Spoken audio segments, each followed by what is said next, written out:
নৌকা থাকা প্রত্যেকটা ফ্যামিলির খুবই জরুরি।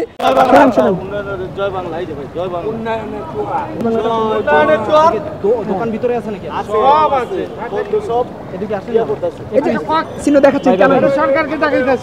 ভাই একটু জানাবেন যে ঢাকায় যদি এখন চলতে হয় অবশ্যই প্রত্যেকটা ফ্যামিলির গাড়ির পাশাপাশি একটা নৌকা থাকা উচিত।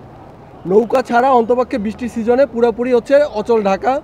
এই আজকে তো হচ্ছে ভ্যান দিয়া পারাপার হয়েছে, এরকম যদি বৃষ্টি হয় তো আমি সবারই বলবো সরকার থেকে অন্তপক্ষে ভর্তুকি দিয়ে জানি সবাইকে একটা করে নৌকা দেয়।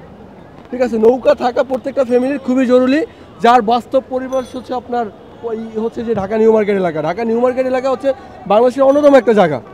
আর এই জায়গা যদি এই অবস্থা হয় তাহলে ঢাকার যে অন্যতম যে আরও যে এলাকাগুলি আছে যেগুলো হচ্ছে সিটি কর্পোরেশন আন্ডারে থাকা সত্ত্বেও পর্যাপ্ত হচ্ছে সুযোগ সুবিধা পাচ্ছে না, ওই এলাকার কী অবস্থা তো এগুলো আল্লাহ পাক ভালো জানে, আমি জানি না। কিন্তু নিউ মার্কেটের অবস্থা কি, এটা তো সম্পূর্ণ সিটি কর্পোরেশনের ভুল ধারণা, ভুল পরিকল্পনা। তো কি করব, এখানে মানে রিক্সাওয়ালারা মানে এখান থেকে মানে ভাড়া 10 টাকা, চাই 50 টাকা, 80 টাকা, 100 টাকা। তো কি করবো, এটার লেগে তো মানে ভিজেই যাচ্ছি, হেঁটে হেঁটে যাচ্ছি, এছাড়া তো ভাই আর কিছু করার নেই। 10 টাকার ভাড়া 100 টাকা দিতে হয়, 50 টাকা দিতে হয়, তো আর কি বলার আছে বলেন ভাই। এটা মানে এখন কি বলবো, মানে বলার মতো কোনো কিছু নাই। মানে মানে এটা কাউকে আমি বলতে পারি না, সরকারকেও বলতে পারি না, মানে কাউকেই বলতে পারি না, কি বলবো বলেন, বলার মতো কোনো ভাষা নেই।